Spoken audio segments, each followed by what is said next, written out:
Consciousness returned in stages. First, the weight of blankets. Then, morning light filtering through curtains I didn't remember closing. Finally, awareness that something fundamental felt wrong, though I couldn't name what. I sat up in my apartment, scanning the familiar space. My photography equipment lined the walls.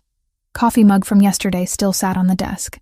Everything exactly where it should be, except the sensation persisting under my skin, like I'd misplaced something vital and couldn't recall what. The bathroom mirror revealed a stranger's face. Mine, but marked. A faded yellow-purple bruise stretched across my left forearm.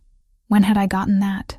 I touched my right temple gently, fingertips finding a small pink line, recently healed. The scar felt raised under my touch. No memory of the injury surfaced. Must have been clumsy recently. Tripped somewhere. Threats my head. The explanation satisfied my conscious mind, even as something deeper protested. My phone buzzed as I started the coffee maker. "Honey?" Mom's voice carried unusual tension. "How are you feeling this morning?" "Fine. Why wouldn't I be?" Silence stretched. Then, "Did you sleep well? Any headaches?" "Mom, I'm 26. I think I can manage a Tuesday morning." Of course you can." She sounded like she was convincing herself. "Your father and I just wanted to check in. Make sure you're taking those vitamins Dr. Reynolds prescribed." I opened the medicine cabinet. A bottle of supplements I didn't recall buying sat on the top shelf. The label read, "Post-viral immune support," prescribed by a Dr. Reynolds whose name triggered nothing. "Sure, I'm taking them." "Good. That's good. He said they're important for your recovery." "Recovery from what?" Another pause. "The virus you had last month, remember? You were quite run down." Had I been sick? The timeline felt slippery, like trying to grasp water. Right, the virus. "We love you, sweetheart. Call if you need anything at all." The conversation left me unsettled in ways I couldn't articulate. I drank my coffee standing at the window, watching the city wake up below. Chicago moved like it always did. Traffic, people, life continuing in familiar patterns. So why did I feel like an observer rather than a participant? Work provided distraction. I had a gallery opening that afternoon, a collection of urban landscapes I'd shot over the past year. The gallery had handled my calendar while I was resting. Megan said, voice purposefully light. "Nothing you didn't sign off on before." Before, she repeated, like the word itself could hold me steady. At least I assumed I'd shot them over the past year. Looking at my own photographs felt like viewing someone else's work. Technically proficient, compositionally strong. But the memories of taking them remained frustratingly vague. The gallery space hummed with opening reception energy when I arrived. White walls, track lighting, my name on a placard by the entrance. People milled about with wine glasses, making the appropriate appreciative noises. I smiled, shook hands, answered questions about shutter speeds and editing choices. That's when I felt it. The weight of someone's attention. Different from the casual gallery browsing. Focused. Intense. I turned. He stood across the room, studying a black and white shot of the Chicago skyline at dawn. Tall. Dark hair that fell just slightly too long to be strictly professional. A charcoal suit that fit like it had been made specifically for his frame, jacket open over a white shirt. No tie. A gold chain caught light at his throat. As if sensing my gaze, he looked up. The moment our eyes met, the world narrowed. Sound faded. People became background noise. I couldn't look away. He had the kind of face that belonged in old Italian films. Sharp cheekbones. Strong jaw shadowed with deliberate stubble. Eyes so dark they appeared almost black from this distance. And something else. Something in his expression that looked like pain wrapped in hope. My heart kicked against my ribs. Hard. Unexpected. He started walking toward me. Not rushed, deliberate. Each step measured like he was crossing a minefield. "These are remarkable." His voice threats me like whiskey. Smooth with an edge that burned. Accented. Italian, maybe. "You have an exceptional eye." "Thank you." I managed to sound professional despite my pulse hammering in my throat. "Have we met before?" "No." The word came out too quickly, too sharp. He softened it with a careful smile. I would remember. It's just... I gestured vaguely between us. You seem familiar somehow. His jaw tightened almost imperceptibly. Perhaps I have one of those faces. I don't think so. We stood there, trapped in a moment that stretched too long to be comfortable, but neither of us moved to break it. Up close, I could see a thin scar cutting through the right side of his neck, just above his collar. Old. Well-healed. The kind of mark that told a story I suddenly wanted to hear. I'm Giovanni. He extended his hand. Olivia. When our palms touched, electricity shot up my arm. Not metaphorical. Actual physical sensation like touching a live wire. I gasped. He didn't let go immediately. His fingers wrapped around mine with careful pressure, thumb resting against my pulse point. Are you all right? His eyes searched my face with an intensity that bordered on desperate. Fine. I just... Static electricity. Had to be. Sorry. Weird moment. Not weird. He released my hand slowly, reluctantly. Unexpected, maybe. The name echoed in my head. Giovanni. It resonated somewhere deep, like a song I'd heard once in a dream, and couldn't quite recall upon waking, but I was absolutely certain we'd never met. I would have remembered this. Him. The way he looked at me like I was the only person in the room. In the city. In the world. Can I ask you something? He stepped slightly closer. Close enough that I caught his scent. Cedar and something darker. Expensive. Would you allow me to take you for coffee? I'd like to discuss your work. I have a business that might benefit from your particular vision. Every rational instinct screamed that accepting was foolish. I didn't know this man. Didn't know anything about him except that he made my skin feel too tight, and my thoughts scatter like startled birds. Okay. His expression shifted. Relief flooded his features so completely that for a moment he looked younger, vulnerable. Then control slammed back into place and he became polished again. Composed. There's a place nearby. We could walk? I nodded, collected my jacket, told the gallery owner I'd return shortly. Giovanni held the door for me, his hand hovering near but not touching the small of my back as we stepped into late afternoon sunlight. The cafe was quiet. Corner table. 2 cappuccinos neither of us drank much of. He asked about my photography, how I chose subjects, what drew me to urban landscapes. His questions were thoughtful, specific, like he'd studied my work carefully before approaching. But underneath the professional conversation, tension thrummed. The air between us felt charged. Every accidental brush of fingers when reaching for sugar packets sent that same electric jolt through my nervous system. You mentioned a business? I finally asked. Import-export, international ventures. We're expanding our marketing presence, and your eye for capturing authentic urban beauty would be invaluable. Vague. Deliberately so. But something in the way he said it made me think the business was more complex than simple import-export. And I couldn't shake the feeling that this wasn't really about hiring a photographer. Why do I feel like I know you? The question escaped before I could stop it. Giovanni went very still. I don't know. You're lying. Perhaps. He met my gaze directly. Or perhaps some connections transcend logical explanation. That's not an answer. It's the only one I can give you right now. Before I could push further, my phone rang. Mom again. I silenced it, but Giovanni noticed. You should answer. Family is important. How do you know it's family? Lucky guess, but his eyes held knowledge he wasn't sharing. I excused myself, stepped outside to call Mom back. She answered immediately, voice tight with poorly concealed anxiety. Sorry, honey. I know you're working. I just wanted to remind you about taking those vitamins, consistently. Doctor, Reynolds was very clear about the dosage. I took them this morning. Good.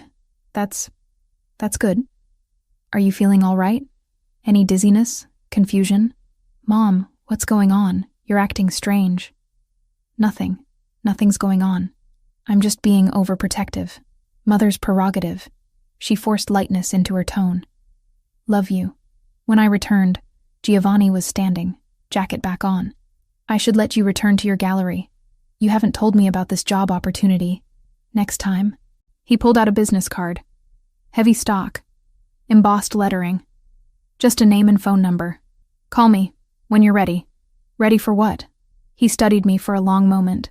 To take a chance on something that doesn't make sense. Then he was gone, walking away down the sidewalk with the kind of confidence that came from never doubting his welcome anywhere. I stood holding his card, my thumb tracing the raised letters of his name, Giovanni Moretti. The name meant nothing. Should mean nothing. So why did it feel like remembering something I'd lost? I called him 3 days later, not because I wanted to discuss business, because the memory of his dark eyes and careful touch had invaded every quiet moment since the gallery. Because his name kept looping through my thoughts like a song I couldn't shake. He answered on the second ring. Olivia. My name and his accent made my stomach flip. I hoped you'd call. About the photography work. Of course. A pause waited with things neither of us said. Are you free this evening? We could discuss details over dinner. I should have said no. Should have insisted on a professional meeting during daylight hours in a crowded cafe. Instead, yes, escaped before logic could intervene. The restaurant was tucked into a side street I'd walked past 100 times without noticing. Intimate. Warm lighting. The kind of place that required reservations weeks in advance. But when Giovanni gave his name at the door, the host's entire demeanor transformed.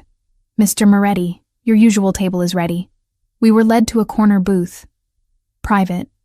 Perfect sightlines to the entrance, but invisible from most of the dining room. The waiter materialized immediately with wine I hadn't ordered, pouring with practiced deference. You come here often? I asked. I've been a patron for years. Giovanni settled into his seat with easy familiarity. The owner is an old friend. The conversation flowed. He asked about my work. Not surface questions, but detailed inquiries about composition choices, editing philosophy, why I preferred shooting during golden hour. Questions that suggested he'd studied my portfolio thoroughly. You mentioned urban landscapes, he said, leaning forward slightly. But I noticed several storm photographs in your collection. Rain, thunderclouds. Why? I love rain. The admission came automatically. Always have. There's something about the way it transforms familiar places into something new. His expression shifted. Relief washed over his features so completely it stopped my breath, like I'd answered a question he'd been desperate to ask but couldn't. What was that? I demanded. What? That look. Like I'd just said exactly what you needed to hear. Giovanni's jaw tightened. Perhaps you did. You're doing it again. The cryptic non-answers. I apologize. He reached across the table, fingers hovering near, but not quite touching mine. Some things are difficult to explain with words. Before I could press further, the waiter arrived with appetizers I didn't recall ordering. Giovanni had anticipated my preferences perfectly. The octopus dish I would have chosen. No olives anywhere in sight. Lucky guess? I asked pointedly. Observant. His hand finally closed over mine. The electric sensation returned. Stronger this time. You're very easy to read. Except I wasn't. I knew that about myself. Most people found me guarded. Difficult to know. But Giovanni navigated my reactions like he'd mapped them years ago. The meal stretched into hours. Wine flowed. Conversation ranged from photography to travel to philosophy. He spoke Italian occasionally, musical phrases that made my pulse quicken, despite not understanding the words. When I asked what he'd said, he'd translate something innocuous that didn't match the intensity in his eyes. Tell me about your family, he said during dessert. Mom and Dad in the suburbs. Older sister Lauren, pretty standard. You're close with them? Very. Though lately Mom's been, I hesitated, overprotective, calling constantly, asking strange questions about my health. Perhaps she has reason to worry. What's that supposed to mean? He studied me for a long moment. Nothing. Mothers worry. It's universal. But the way he said it suggested knowledge he wasn't sharing. Again. We left the restaurant near midnight. Giovanni insisted on walking me home despite the distance. Chicago streets were quieter now, our footsteps echoing off brick and glass. He maintained careful space between us, close enough to be protective, far enough to be respectful. Can I see you again? He asked when we reached my building. This wasn't about business, was it? No. At least he was honest about that. Then what is it about? Getting to know you. His hand came up, fingers trailing along my jawline with aching gentleness. If you'll allow it. I should have pushed for real answers. Should have demanded he explain the familiarity, the careful choreography, the way everyone around him acted like he was someone important. Instead, I nodded. He left without kissing me, but the ghost of his touch lingered on my skin long after he disappeared into the night. The next morning, flowers arrived at my apartment. White roses. 2 dozen. No card, but I knew who sent them. When I called to thank him, he answered like he'd been waiting. There's an art exhibit opening tonight. Come with me. Giovanni, please. That single word, weighted with something close to desperation, shattered my defenses. The days blurred together after that. Giovanni appeared in my life with increasing frequency. Always polite. Always asking permission, but always there. At the coffee shop where I edited photos. Outside the gallery after a client meeting. Walking his route to my building somehow aligned perfectly with my schedule. I mentioned it to Mom during one of her daily check-ins. There's this man, I started. A man? Her voice pitched higher. Tell me everything. I described Giovanni, his intensity, the way he looked at me like I was the answer to a question he'd been asking his entire life. What's his name? Mom asked. Giovanni Moretti. Silence. Then, that's wonderful, honey. I'm so happy for you. You don't even know him. I'm sure you have good judgment. When can we meet him? The enthusiasm felt wrong. Forced, like she was reading from a script. Maybe soon, I said carefully. Good. That's good. Your father and I would love that. And Olivia? Are you still taking those vitamins Dr. Reynolds prescribed? Yes, Mom. Every day? Consistently? Why does everyone keep asking me about these vitamins? Because they're important. Her tone sharpened slightly. For your recovery. From a virus I don't remember having. Another pause. Memory can be tricky sometimes. Just keep taking them, okay? Megan showed up at my apartment that afternoon unannounced. She brought coffee and pastries and a worried expression she couldn't quite hide. So, she settled onto my couch. Mom called me. Said you're seeing someone? News travels fast. She seemed excited, which is weird because Mom doesn't usually get excited about your dating life. I know. I sat across from her. Everything's been weird lately. How are you feeling? Megan leaned forward. Any headaches, dizziness, confusion? Why does everyone keep asking me that? Because we care. But her eyes slid away from mine. Have you been taking the vitamins? Jesus Christ, Megan. What is with the vitamins? They're important. Dr. Reynolds was very specific about... I don't even remember seeing Dr. Reynolds. She flinched. Actually physically recoiled. You were really sick. It's natural to forget some details. Is it? I stood, pacing. Because I don't remember being sick at all. And now there's this man who looks at me like he knows me. And everyone's acting strange. And I keep having this feeling like I'm missing something crucial. Megan stood too, reaching for my hands. You're overthinking. The virus probably left you feeling off balance. Give it time. But she wouldn't meet my eyes when she said it. Lauren called that evening to cancel our planned sister dinner. Work emergency. I'm so sorry. You never cancel. I know. It's just... things are complicated right now. Her voice sounded strained. But I'm glad you're seeing someone. Mom told me about Giovanni. Of course she did. She said he sounds nice. She's never met him. Well, when she does, I'm sure it'll be fine. The forced casualness made my skin crawl. Giovanni took me to another dinner 2 nights later. Different restaurant. Same excessive deference from staff. This time I noticed how other patrons looked at him. Respectful. Wary. Like he was someone whose attention you wanted, but whose anger you feared. Who are you really? I asked over wine. A man who runs an import business. People don't react to import businessmen like you're dangerous. His expression went carefully neutral. Perhaps I have an imposing presence. That's not an answer. It's the one I can give you right now. He reached across the table, capturing my hand. Can that be sufficient? For now, I should have said no. Should have demanded truth or walked away. But when he looked at me with those dark, pleading eyes, I found myself nodding despite every warning bell ringing in my skull. Because the truth was, I didn't want to walk away. Whatever this was, whatever he wasn't telling me, the pull between us felt stronger than reason, stronger than fear, stronger than the growing certainty that everyone in my life was lying about something I desperately needed to know. During these 2 weeks since our first meeting at the gallery, Giovanni became woven into the fabric of my daily life in ways that should have felt invasive, but somehow didn't. He'd text good morning before I'd finished my first cup of coffee, send flowers on random Tuesdays for no reason, except he'd seen them and thought of me, show up outside my favorite editing cafe with an umbrella when the weather forecast predicted rain I hadn't checked. "This is moving fast," I told him one evening as we walked along the lakeshore. The water reflected city lights, creating paths of gold and silver on black surface. "Is it?" His hand found mine, fingers threading through with practiced ease. "Time is subjective. That's not an answer. Would you prefer I slow down?" He stopped walking, turning to face me fully. "Because I can, if that's what you need."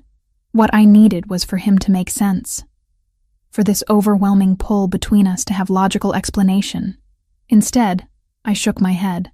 "No, don't slow down." Relief transformed his features. He pulled me closer, forehead resting against mine. "Good. Because I don't think I could." The kiss that followed erased every rational thought. His mouth moved against mine with desperate hunger, tempered by careful control. Like he'd been starving, but didn't want to devour me too quickly. When we finally broke apart, both breathing hard, the world felt tilted. Giovanni took me to places he claimed were his favorites. A botanical garden on the city's edge where private sections required special access he somehow possessed. We walked through greenhouses full of orchids and tropical plants, the humid air making my skin damp. He knew the names of flowers I'd never heard of, could identify species with casual expertise. "How do you know all this?" I asked, touching a blood-red bloom. "I pay attention to beauty." His eyes never left my face when he said it. Another evening, a rooftop restaurant I'd photographed once but never visited. Too expensive, too exclusive. But the host greeted Giovanni by name, led us to a table overlooking the entire city skyline. Chicago spread beneath us like scattered jewels. "This view," I breathed, already mentally composing shots. "It's better during storms." Giovanni sipped wine, watching me instead of the scenery. "The lightning makes the city look alive. Dangerous and beautiful simultaneously." Something about that specific observation triggered déjà vu so powerful I had to grip the table edge. I'd been here before. I was certain of it. Stood in this exact spot, watching storm clouds roll across Lake Michigan while rain hammered the glass barriers. "You okay?" Giovanni's hand covered mine immediately. "Have I been here before? With you?" His jaw tightened. "Why would you think that?" "I don't know. It just feels..." I trailed off, unable to articulate the sensation. "Familiar?" He supplied quietly. "Yes." He studied me for a long moment.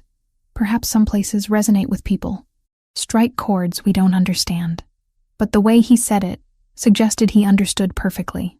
Back at my apartment one night, I noticed more inconsistencies. High-end camera lenses I definitely didn't own last week now sat in protective cases on my equipment shelf. A collection of photography books about Italian architecture filled a gap I hadn't known existed. Designer jacket hanging in my closet with tags still attached, in exactly my size and preferred style. I called Megan. "Did you put stuff in my apartment?" "What? No. Why would I do that? There's equipment here I don't remember buying. Expensive equipment." Silence stretched too long. "Maybe you're forgetting small purchases?" "The virus really took it out of you." "Megan, a $3,000 lens isn't a small purchase. Have you been taking your vitamins?" She deflected with the question everyone kept asking. "Dr. Reynolds said recovery issues could persist if you're not consistent with treatment." I wanted to scream. Instead, "Yes, I'm taking them." "Good, that's good. Maybe the purchases will come back to you once the supplements rebuild your system." But that didn't explain the jacket with tags attached. Didn't explain books I'd never ordered arriving with no shipping record. Mom called during my lunch break 3 days later. Honey, Dad and I were thinking, why don't you bring Giovanni for dinner this weekend? We'd love to meet him. You've never been this enthusiastic about anyone I've dated. That's not true. We're always happy when you're happy. Her voice carried forced brightness. And you sound so happy when you talk about him. I barely talk about him. You mention him every time we speak. She paused. Which is wonderful. We just want to get to know him. Is that so strange? It was. Everything about their reaction was strange. But I agreed anyway. Partly to see how they'd interact with Giovanni. Partly because refusing felt like it would confirm suspicions I couldn't yet name. Giovanni picked me up Saturday evening for the drive to my parents' suburban home. He wore dark slacks and a burgundy button-down, the collar open to reveal that gold chain I'd grown accustomed to seeing. Casual elegance that probably cost more than my rent. Nervous? I asked as we merged onto the highway. Should I be? Most people are nervous meeting parents. I'm not most people. He glanced at me, one hand leaving the steering wheel to rest on my thigh. And I suspect your parents will be gracious. Something about that word choice bothered me. Not welcoming or kind. Gracious. Like he expected them to perform a role. Mom practically vibrated with tension when she opened the door. Giovanni, so wonderful to finally meet you. Come in, come in. Robert, they're here. Dad emerged from the living room, hand extended for a shake that Giovanni accepted with firm professionalism. Mr. Parker, thank you for inviting me into your home. Call me Robert, please. Dad studied Giovanni with an intensity that bordered on examination. Olivia's told us you work in import-export? International trade. Among other ventures, they settled into conversation about business, markets, global economics. I helped Mom in the kitchen, watching her hands shake slightly as she arranged appetizers. You okay? I asked quietly. Fine. Just want everything to be perfect. She forced a smile. He seems nice. Very polished. Mom, what's going on? Why are you acting weird? I'm not acting weird. I'm being a mother meeting her daughter's new boyfriend. But her eyes wouldn't hold mine when she said it. Dinner passed with strange undercurrents I couldn't identify. Giovanni charmed my parents effortlessly, asked questions about their lives, their work, their interests, shared stories about his own family in Italy, most of whom were apparently deceased. He described his childhood in Milano with vivid detail that made Mom tear up. You've been through so much, she said, reaching across the table to squeeze his hand. I'm glad you found Olivia. So am I, Susan. He looked at me when he said it. More than you know. The familiarity jarred me. When had they transitioned to first names? Why did my parents treat Giovanni like he was already family rather than someone they'd just met? After dinner, Dad pulled Giovanni aside for what he called a quick chat in his study. I helped Mom load the dishwasher, watching her carefully. You really like him, I observed. Of course. He obviously cares about you deeply. She rinsed a plate, movements mechanical. That's all we've ever wanted. For you to be happy and cared for. Why does it sound like you already knew that? Before tonight? Her hands stilled. Mothers have intuition. That's not an explanation. Olivia. She turned to face me fully. Sometimes we have to trust that people are doing what's best, even if we don't understand all the reasons why. What does that mean? It means Giovanni is good for you, and that's what matters. Before I could press further, the men returned. Giovanni thanked my parents with genuine warmth, promised we'd visit again soon. The drive back to the city was quiet. I stared out the window, processing the evening's strangeness. They liked you, I finally said. I'm glad. He reached for my hand. Their approval means something to me. Why? You barely know them. Barely know me, really. Don't I? His thumb traced circles on my palm. Sometimes connections transcend timelines. You keep saying cryptic things like that. I know. He brought my hand to his lips, pressing a kiss to my knuckles. I'm sorry. Some truths are difficult to speak.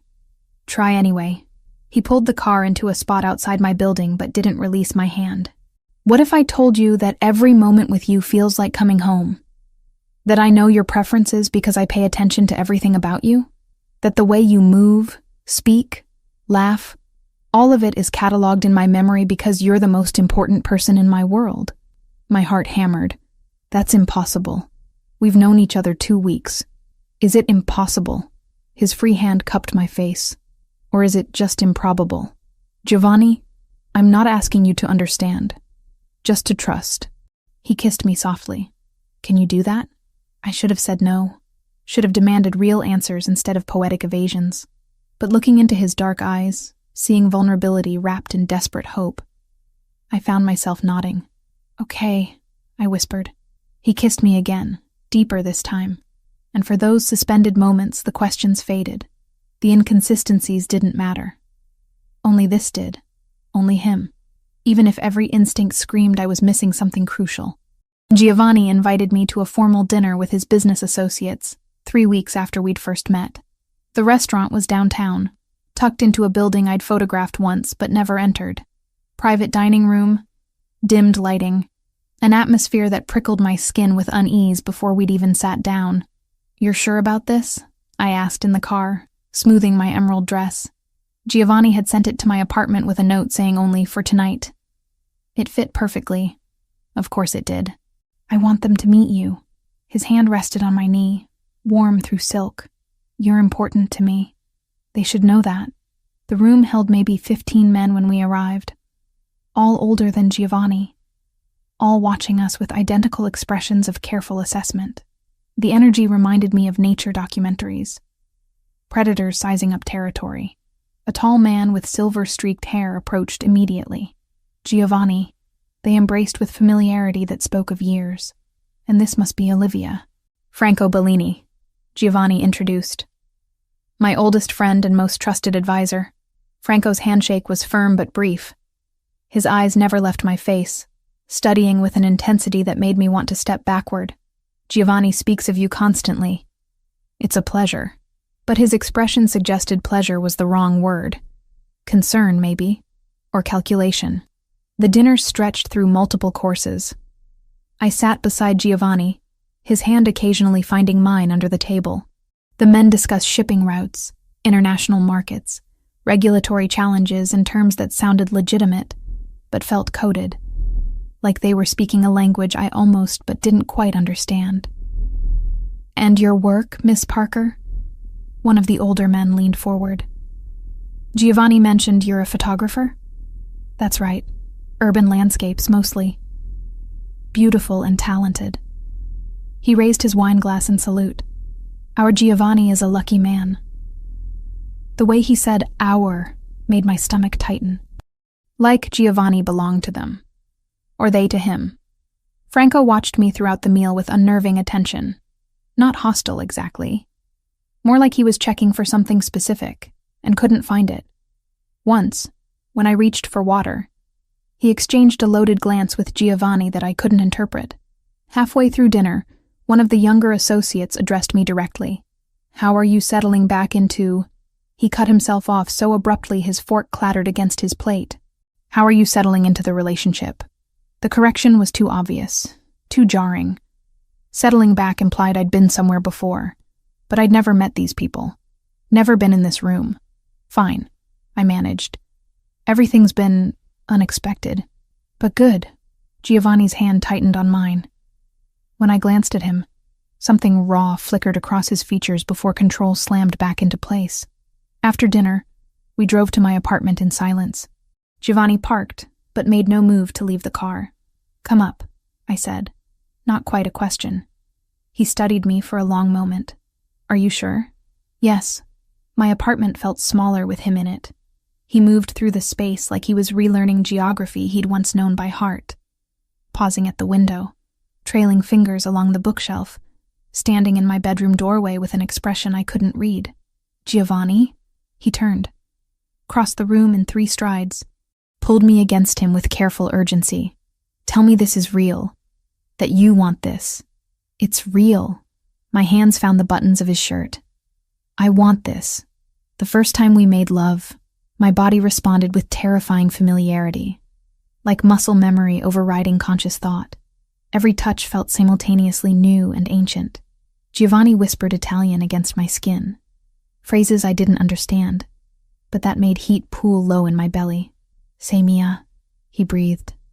Sempre mia. The words resonated in ways I couldn't explain, made something deep inside me ache with recognition. Afterward, he fell asleep with his arm around my waist, face buried in my hair. I lay awake, listening to his breathing even out. Careful not to wake him, I slipped from bed and grabbed my robe. His jacket hung over my desk chair. I shouldn't have looked. Knew I was crossing a line. But my hands moved before reason could stop them, fingers sliding into the inner pocket. Photographs. Maybe a dozen. All of me. My breath caught. I shuffled through them with shaking hands. Me in a white dress, laughing. Me and Giovanni with arms wrapped around each other, both wearing rings. Me on a beach in sundress I'd never owned. Me in front of buildings I'd never visited. One stopped my heart. Wedding photograph. Professional. I wore a lace gown, held a bouquet of white roses.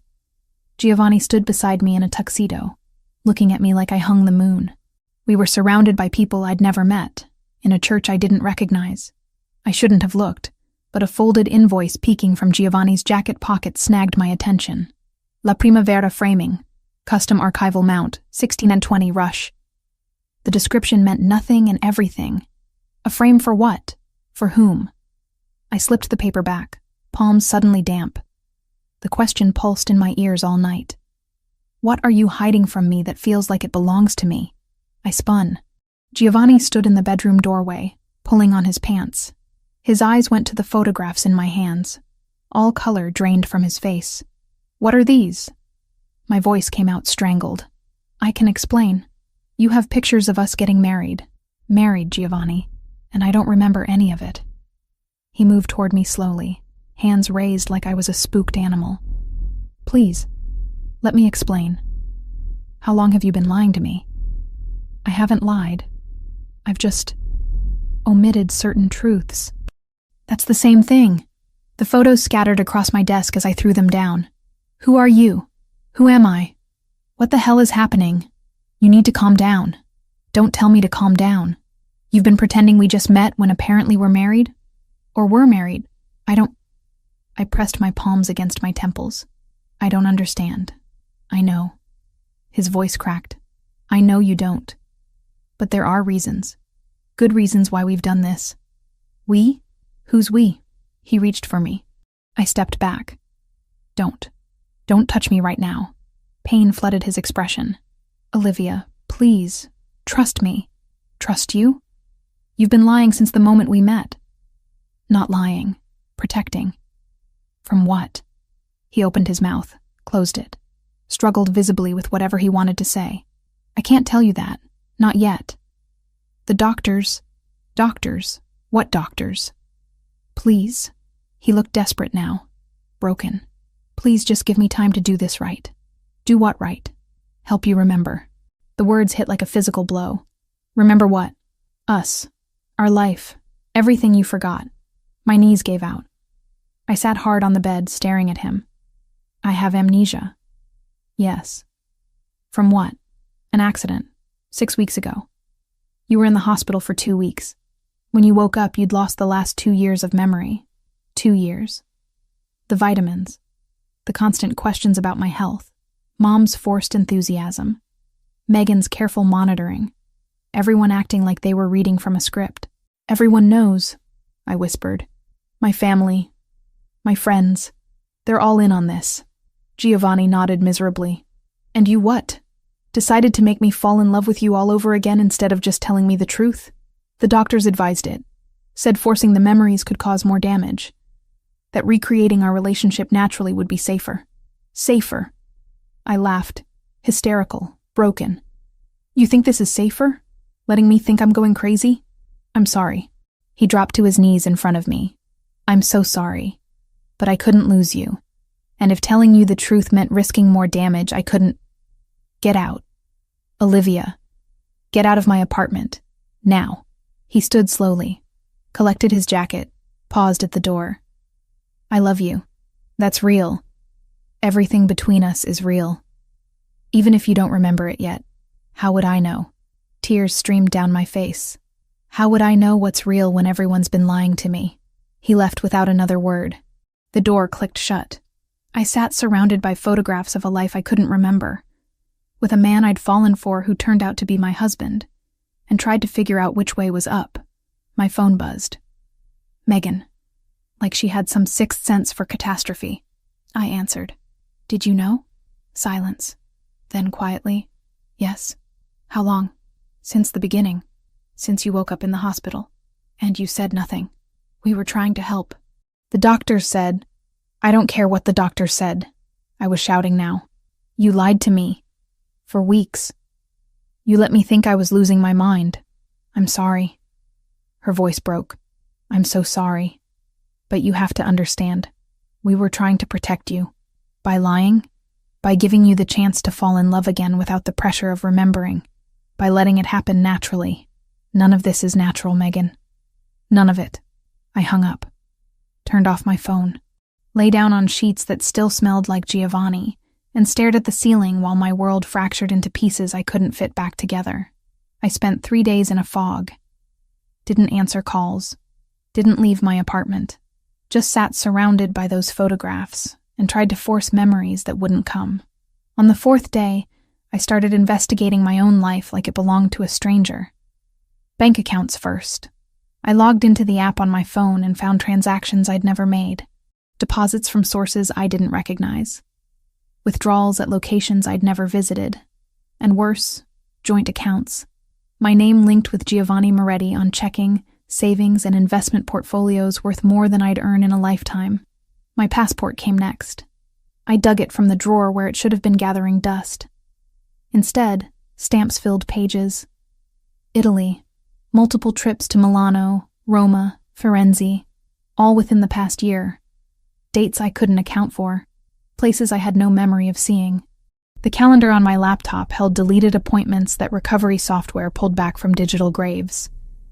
Doctor visits, dress fittings, venue tours, wedding planning spreadsheets hidden in archived folders.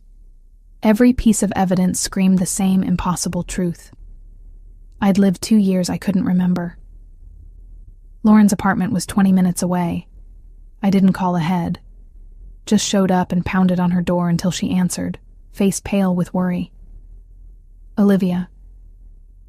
Tell me everything. I pushed past her into the living room. Right now. No more lies. She closed the door slowly. You should sit down. I don't want to sit. I want the truth.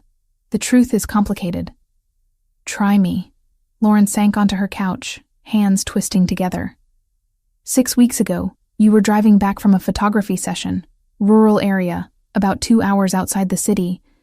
Giovanni was in a business meeting downtown. You were alone. And someone forced your car off the road. Her voice cracked. Deliberately. They'd been following you. Waiting for the right moment when you were isolated. My stomach dropped. Who? Enemies of Giovanni's. People trying to hurt him through you. She looked up, eyes wet. Your car went down an embankment. Rolled 3 times. You weren't found for almost an hour. I gripped the arm of the chair I'd refused moments before. How bad? Severe head trauma.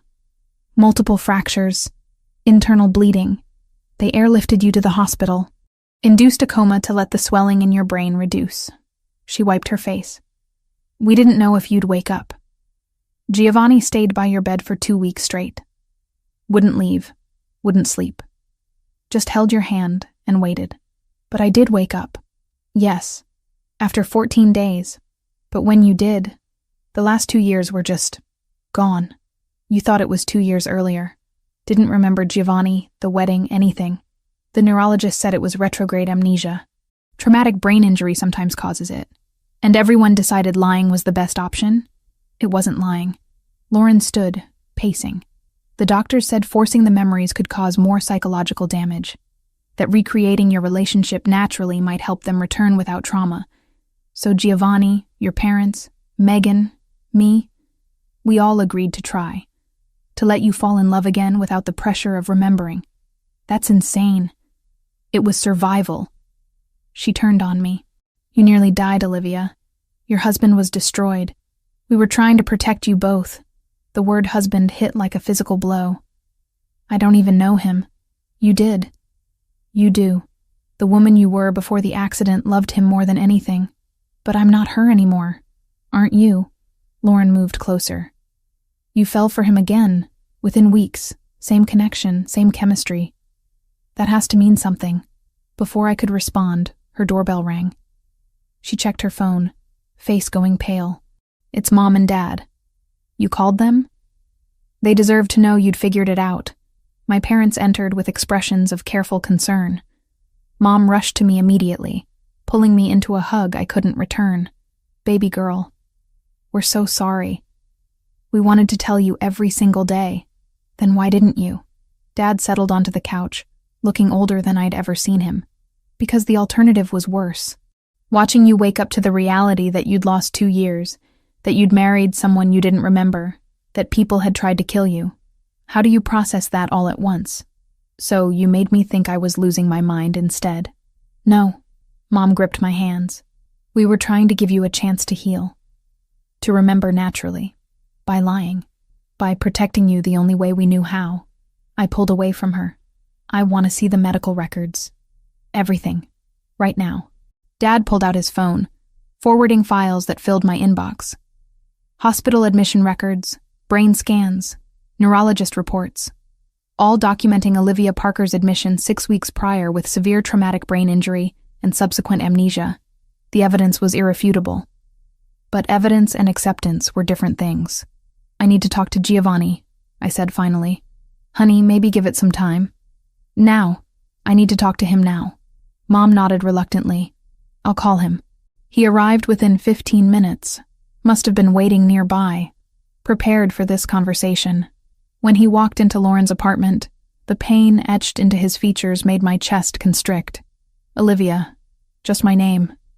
Nothing else. Can we speak privately? Lauren's bedroom offered the only space. We stood on opposite sides, the bed between us like a demilitarized zone. Tell me everything, I demanded. From the beginning. No half-truths, no omissions. Everything. Giovanni leaned against the wall, like standing unsupported required more energy than he possessed. We met 2 years ago. At an art gallery, actually. You were exhibiting your work. I was there with Franco on business but saw your photographs and couldn't look away. When I met you, I knew, immediately, that you were going to change my life. What do you do? Really? I run an organization. Import-export is the legitimate face. Underneath, there are operations that exist in gray areas. Some illegal, some just morally complicated. He met my eyes. I'm not a good man, Olivia, but I've tried to be better since meeting you. You're telling me I married a criminal. I'm telling you that you married someone who loved you enough to give you the choice. I told you what I was after 3 months, showed you everything, expected you to leave. His voice dropped. You stayed. Why would I do that? Because you saw past what I did to who I was trying to become. Because you believed in second chances. Because you loved me as much as I loved you. He pushed off the wall. We got married 6 months ago. Small ceremony. Just family and close friends. You wore white roses. Said they reminded you of first snowfall. The detail struck something deep. White roses. Snow. A flash of memory so brief I couldn't grasp it. The accident. I prompted. My fault. I should have sent security with you. Should have insisted you didn't take that job. But you were so excited about the landscape work, and I couldn't deny you anything. Self-loathing saturated every word. They used it against us. Tracked you. Waited until you were vulnerable. Forced you off the road. Who? Rivals. They've been dealt with. The way he said it suggested permanence. And you decided lying was better than just telling me. The neurologist was explicit. Dr. Reynolds. He said forcing traumatic memories could cause irreparable psychological damage, that allowing them to return naturally through familiar experiences was the safest path. Giovanni crossed his arms. So we recreated our first meeting, our first dates. Gave you the chance to fall in love without the weight of expectations. Except I did fall in love. The admission hurt. With someone who doesn't exist. I exist. He moved closer. Every moment was real. The only difference is you didn't remember the history, but the connection, the feelings, those were genuine. How would I know? How would I know what's real when everyone's been performing roles? Because you feel it. He reached for my hand. I didn't pull away. Your body remembers even when your mind doesn't. The way you respond to my touch, the way you laugh at my jokes, the way you look at me when you think I'm not watching. That's not performance. That's truth. I wanted to argue, wanted to be angry. But standing there, his hand in mine, warmth spreading up my arm, I couldn't deny the pull. Couldn't deny that every cell in my body recognized him, even when my conscious mind drew blanks. I need time, I whispered. Take all the time you need. He released my hand reluctantly. I'll wait, however long it takes. Even if you never remember, even if you decide this isn't what you want, I'll wait. What if I can't be her, the woman you married? You are her. Memory doesn't define identity.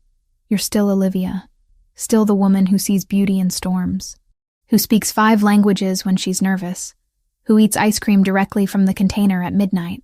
A sad smile touched his lips. Still the woman I love more than my own life.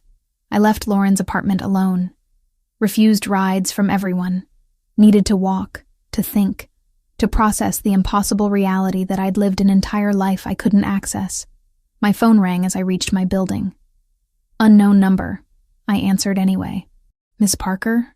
I slept on the far edge of the bed, a country away, though only an arm's length apart.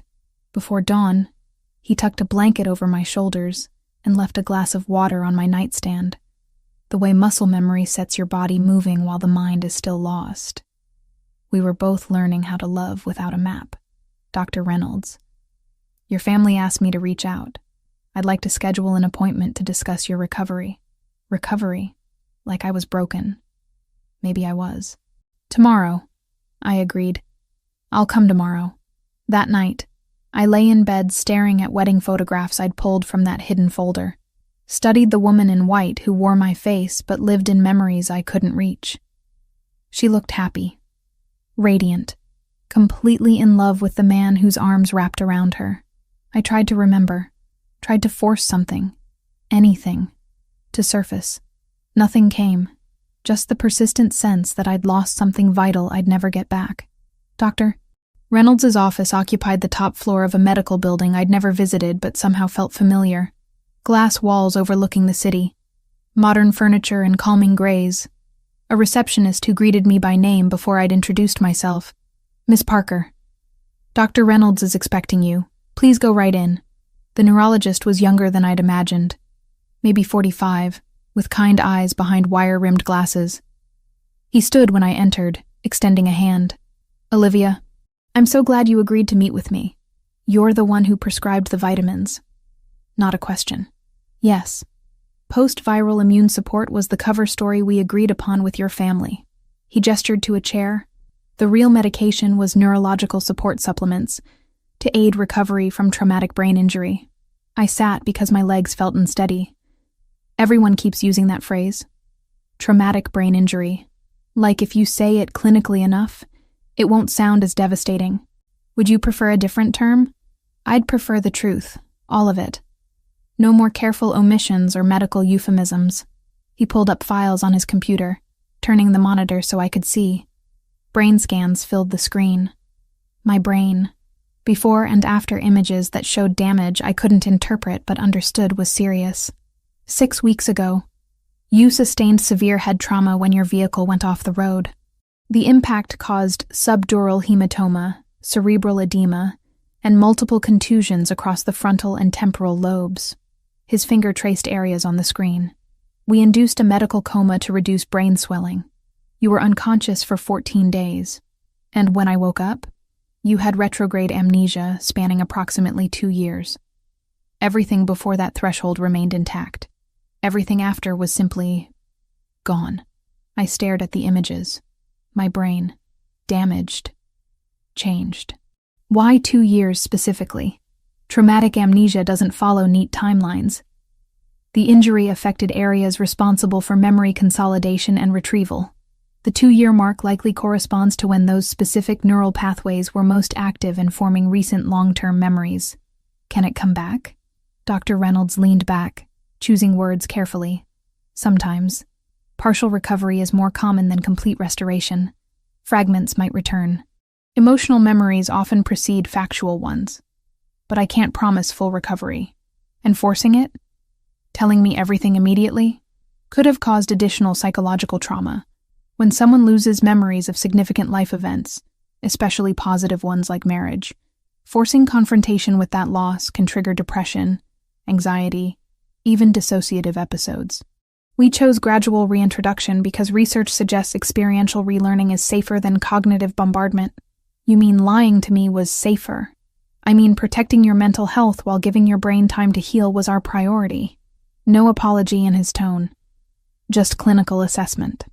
The approach we took has shown success in similar cases, allowing you to develop feelings naturally, without the pressure of remembering, created authentic emotional connections that might trigger memory restoration. And if it doesn't work, then you've still fallen in love with your husband, built a foundation for moving forward even without accessing the past. A knock interrupted. The door opened before either of us could respond. Mom and Dad entered, followed by Giovanni. They must have been waiting together. Mom's eyes were red. "Honey." "Doctor." "Reynolds said you wanted the complete medical history." "I want everything. Hospital records, the accident report, every decision you made while I was unconscious and couldn't consent." Dad pulled out folders, thick with documentation. "It's all here, every test, every consultation, every discussion we had about the best path forward." I took the files, hands shaking slightly. Giovanni remained by the door, giving me space, but clearly struggling with the distance. "The accident," I said, looking at him. "Tell me exactly what happened." He moved closer, but only to the chair beside mine. Not touching. "You were returning from a landscape shoot in a rural area, 2 hours outside Chicago. I was in a meeting with Franco and several associates. We'd been negotiating a territorial dispute that had turned hostile." "With who?" "A rival organization. Russian. They wanted access to shipping routes we controlled. I refused. They retaliated by targeting you." His jaw clenched. "They'd been surveilling us for weeks. Knew your schedule, your routes, when you'd be alone. How did they force me off the road?" "Tactical vehicle intercept.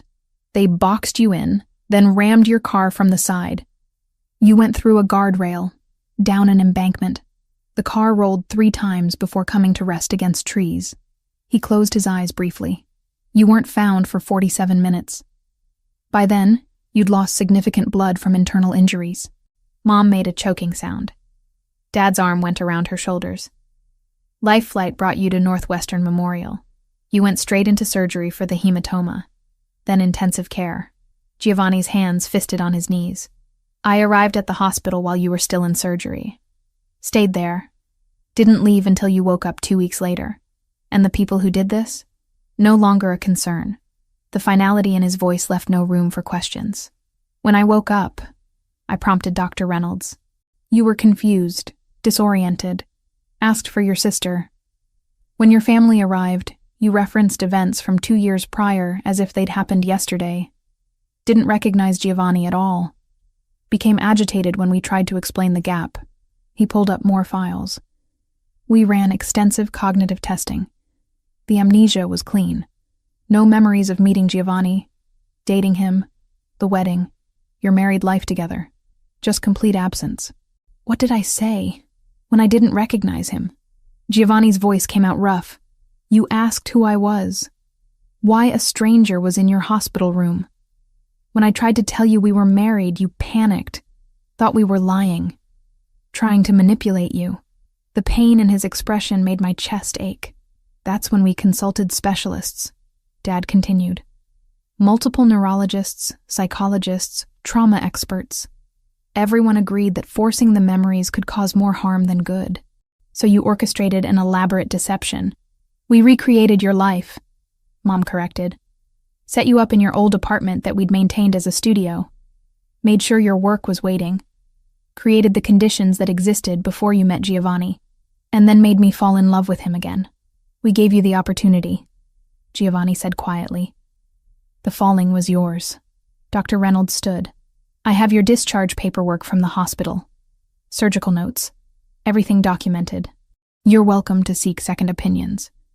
Talk to other specialists. But I stand by our approach. Can I see the house? I asked Giovanni.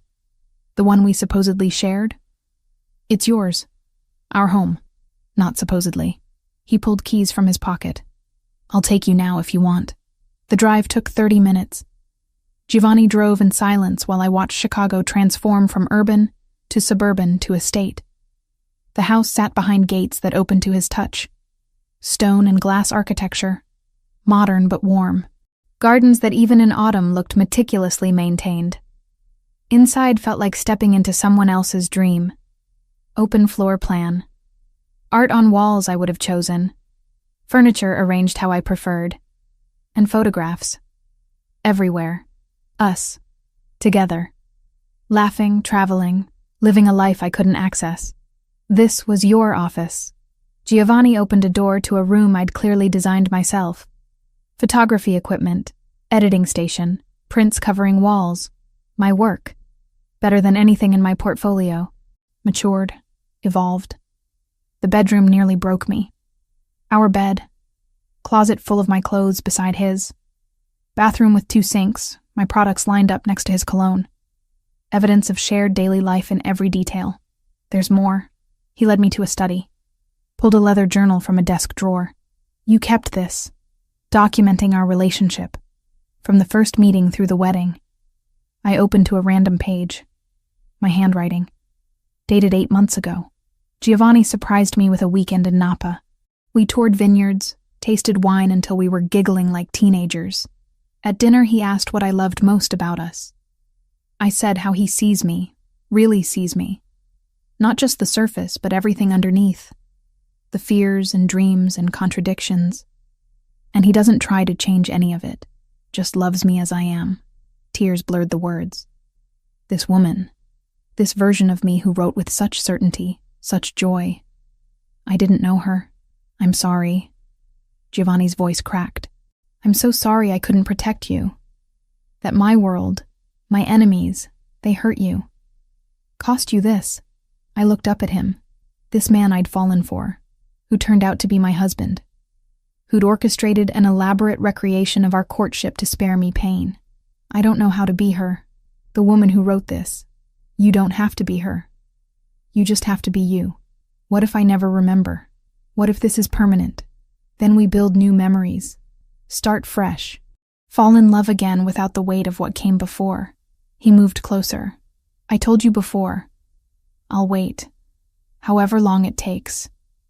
Even if it's forever. That's not fair to you. Loving you is the only fair thing I've ever done. I closed the journal. Looked around this room that should feel like home but felt like a museum. I need time to process this. All of it. Take all the time you need. The house is yours. I'll stay elsewhere. Where will you go? I have properties. Places that are mine alone. You need space to figure out what you want without me crowding you. He left me there, in our house, surrounded by evidence of a life I'd lost. I wandered through rooms, touching furniture, studying photographs, trying to force recognition that wouldn't come. In the master bathroom, I found more of the vitamins. Post-viral immune support. The lie that had kept me compliant. I dumped them down the sink. My phone rang. Megan. I answered this time. Are you okay? I don't know. Am I? Is any of this okay? Probably not, but it's what we have. She paused. For what it's worth, I'm sorry. We were trying to help. I know. I understand that now. Doesn't make it hurt less. Do you love him? Still? Even knowing everything? I thought about Giovanni's hands. Careful and gentle. His eyes when he looked at me. The way my body responded to his presence like coming home to something familiar. Yes, which might be the most confusing part of all this. Then maybe that's what matters. Not the memories you lost, but the feelings you found. After we hung up, I lay in the bed I'd apparently shared with Giovanni for 6 months. His side still smelled like cedar and something darker. I pressed my face into his pillow and tried to remember, tried to access even one clear memory of choosing him, loving him, marrying him. Nothing came. Just the persistent ache of loss for something I couldn't even properly grieve. But underneath that ache, something else stirred. Recognition. Not of memories, but of rightness.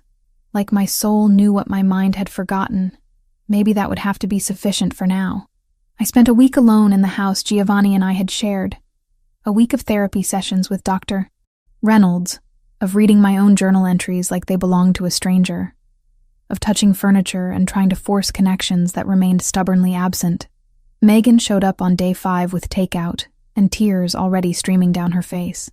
"I'm so sorry," she said, before I'd even let her fully inside. "I'm so sorry. I hated every second of lying to you. I cried myself to sleep most nights knowing you were confused, and I couldn't just tell you the truth." We sat on the living room floor, containers of Thai food between us, and she told me everything, how Giovanni had called her from the hospital, voice destroyed, begging for help, how they'd all gathered in a conference room with Dr. Reynolds, and decided together that gradual reintroduction was safest, how she'd practiced conversations in her mirror, rehearsing casual lies until they sounded natural. "You have to understand," she said, gripping my hands. "We weren't trying to manipulate you. We were trying to protect you from a truth that could have broken you completely. I know, and I did. Understanding and forgiving were different processes, but I was working toward both. I'm not angry anymore, just sad, for all of us. Do you love him? Still? I think I never stopped. My body remembered even when my mind couldn't." Lauren came the next day, brought photo albums I'd never seen. Us as children, teenagers, adults navigating life together. Then newer photos. Me and Giovanni. The progression of our relationship documented in careful chronology. "I watched you fall for him the first time," she said, flipping pages. "Watched you choose him despite knowing what his world was. You were so certain, so fearlessly in love." She looked up. "And now I'm watching you fall for him again. Same certainty, same fearlessness. What if I never remember the first time? Then you'll have made the choice twice. Loved him twice. How many people get that?" The perspective shift helped more than she knew. Giovanni respected my request for space, but sent texts. "Good morning. Thinking of you. Hope you're okay. Never demanding, never pushing. Just letting me know he was there. Waiting." On day 8, I called him. "I'm ready. Show me everything." He arrived within 20 minutes. Must have been nearby, hoping. We started at a restaurant downtown. Intimate, candlelit. He ordered for both of us without asking, then caught himself. "Sorry. Habit. We always shared everything. It's okay. I trust your taste." Over dinner, he told me the story. How he'd seen me across a gallery 2 years ago and known instantly his life had just changed. How he'd approached, expecting rejection, and received curiosity instead. How our first conversation had lasted 4 hours because neither could walk away. "When did you tell me what you really do?" 3 months in. I took you to a safe house. Showed you documents, introduced you to Franco, explained everything, expected you to leave. His hand found mine across the table. You stayed, said you saw who I was trying to become, not just who I'd been.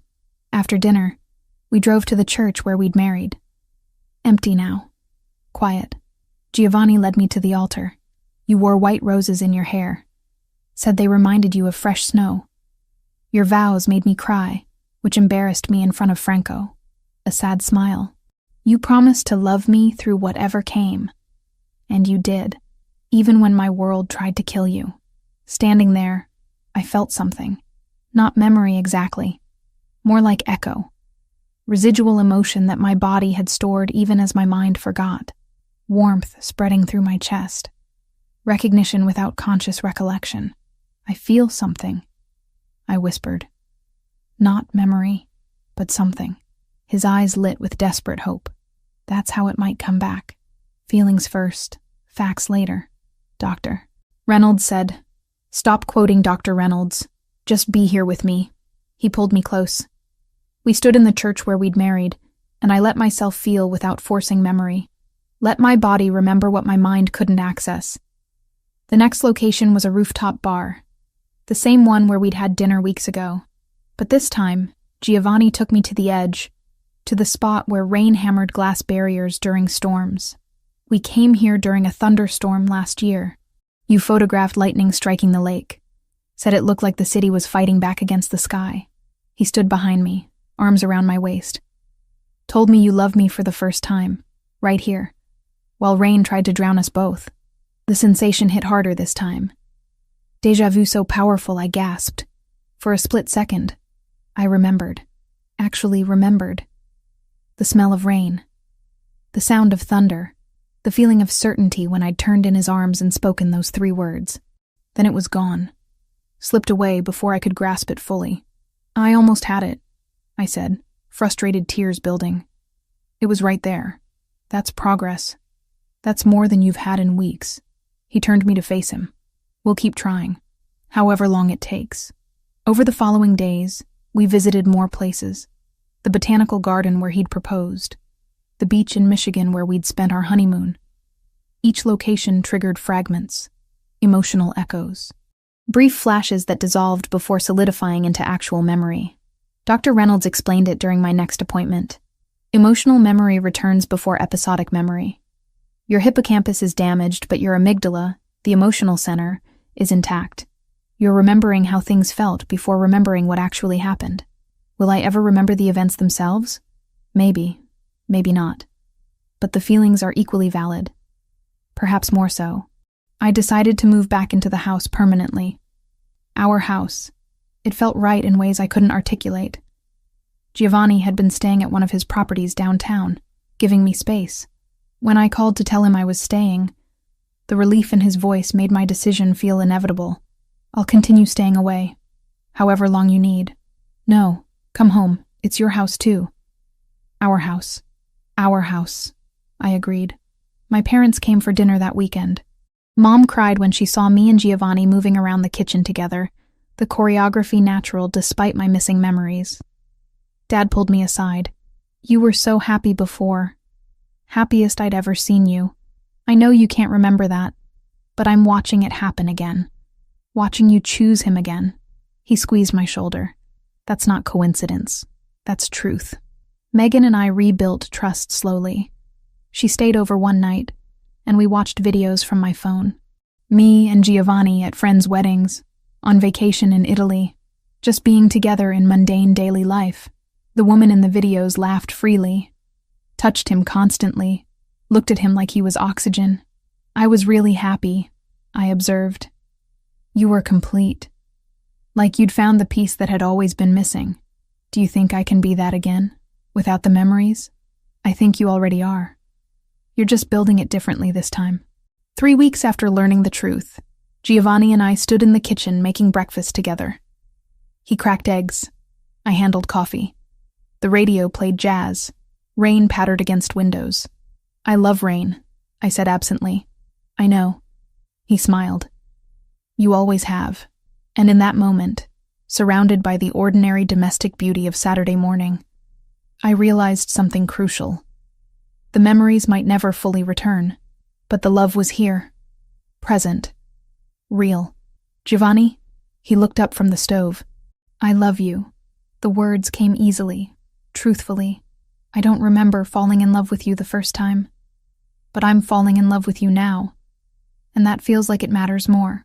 The spatula clattered to the counter. He crossed to me in 3 steps, cupping my face with hands that trembled slightly. Say it again. I love you. Not because I remember loving you before, because I choose you now. When he kissed me, it felt like coming home and starting new simultaneously.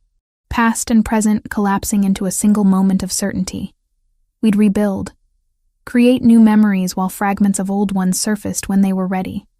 And maybe that was better than simply recovering what was lost. Maybe choosing him twice, loving him twice, meant something more profound than memory ever could.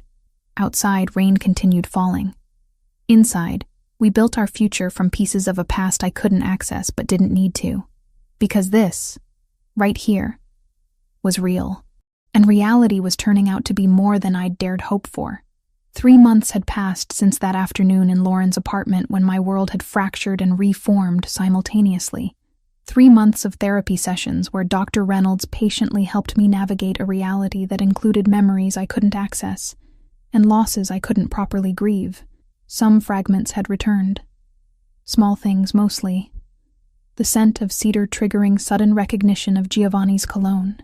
A particular jazz melody making me remember dancing in our kitchen, though the specific occasion remained elusive. Emotional echoes that felt more like déjà vu than concrete recollection. The brain is remarkable, Dr. Reynolds told me during one session. It finds ways to compensate for damage. You may never remember specific events, but the emotional connections are forming new neural pathways. So I'm building new memories on top of a foundation I can't see? Exactly. And that foundation is still there, supporting you even when you can't consciously access it. I'd returned to photography work, started taking assignments again. But this time, I documented everything deliberately. Shot after shot of our house, our life together, creating visual proof of days I refused to lose again. Giovanni appeared in more of my work now.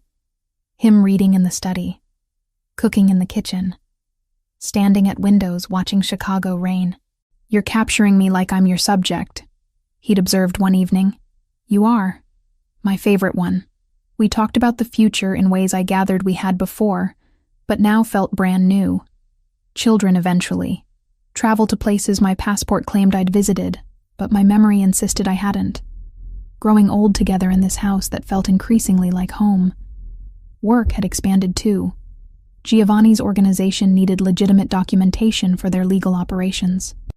I'd started photographing shipping yards, warehouses, business meetings. Franco had even smiled when reviewing my portfolio. "She has your eye," he'd told Giovanni. "Sees what matters." She always has. The night everything crystallized happened exactly 3 months after Lauren had revealed the truth. Storm clouds had been building all afternoon, the kind of weather that made my soul sing even when I couldn't remember why. We stood on the veranda watching lightning fracture the sky. Rain hammered the city below, transforming familiar streets into something wild and beautiful. Giovanni's arm wrapped around my waist, his warmth anchoring me against the wind. "This," I said, not looking away from the storm. "This is what I love, what I've always loved.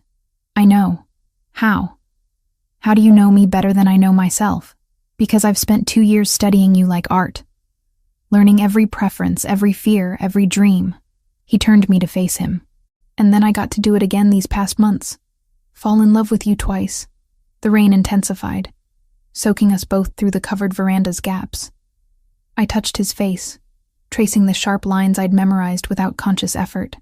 "I love you," I said. Not the first time since learning the truth, but the first time with this particular clarity. Not because I remember falling in love before, not because everyone tells me I should, because standing here, right now, choosing you feels like the most honest thing I've ever done.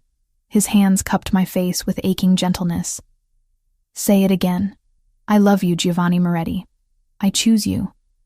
I choose us. I choose this life even knowing I can't remember all of it." When he kissed me, thunder rolled overhead and lightning painted the world silver. We were soaked.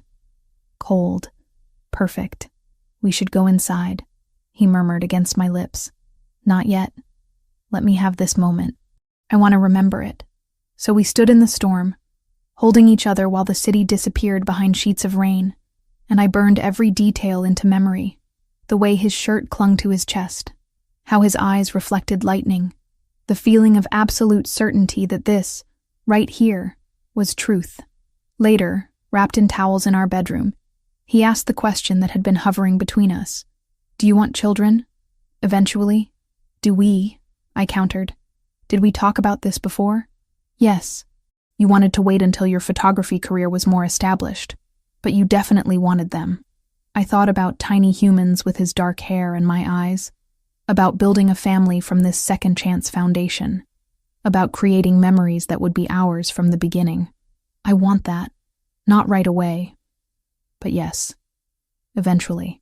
The relief in his expression told me this mattered more than he'd admitted. "Whenever you're ready. We have time." Therapy continued through the following months. Some memories trickled back. I remembered our wedding vows, though not the ceremony itself. Recalled visiting Italy, though the specific locations remained foggy. My brain was healing in its own mysterious timeline, returning fragments when it felt safe. Work flourished. My portfolio expanded with projects I was conscious of creating. Giovanni supported every venture, attended every gallery showing, celebrated every success like it was his own. 6 months after choosing him in that storm, we decided together to try for a family. No pressure, no expectations, just us, building forward rather than trying to reconstruct the past. When the pregnancy test showed positive 3 months later, I stared at it with a mixture of joy and terror. "This is real," I whispered when I showed Giovanni. "We're really doing this.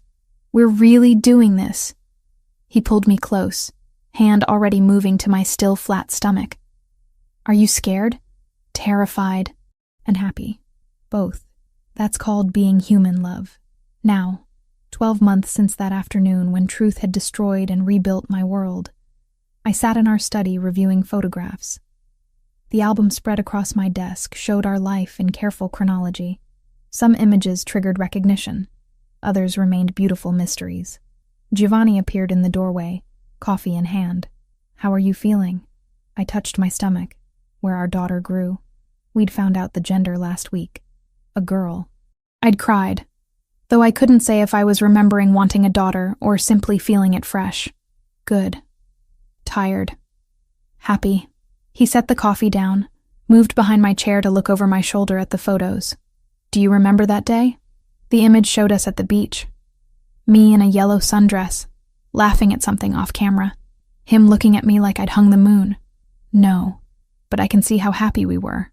"Are," he corrected gently. "How happy we are." "Yes, are." Some memories might never return. Dr. Reynolds had been honest about that.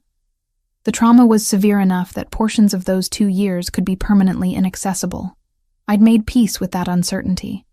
Made peace with being a woman who'd loved the same man twice, who'd chosen him in different timelines with the same certainty. I closed the album and turned to Giovanni. "Tell me again. About the first time we met. Which version?" A sad smile touched his lips. "The first time? Or the second?" "Both. Tell me both." So he did. Told me about seeing me across a gallery 2 years ago, and knowing his life had just changed. Told me about approaching me weeks ago and falling in love all over again. Told me stories about a life I'd lived but couldn't fully access, and about the life we were building now. Outside, rain began falling. Of course it did. The city transformed under water's touch, becoming something new while remaining fundamentally itself. Like me. Like us. I stood, took his hand, led him to the window. We watched Chicago disappear behind rain, and I thought about all the versions of myself that had stood here. The woman before the accident. The woman who woke without memories. The woman I was becoming now. Different. Same. Evolving. "I'm glad you waited," I said quietly.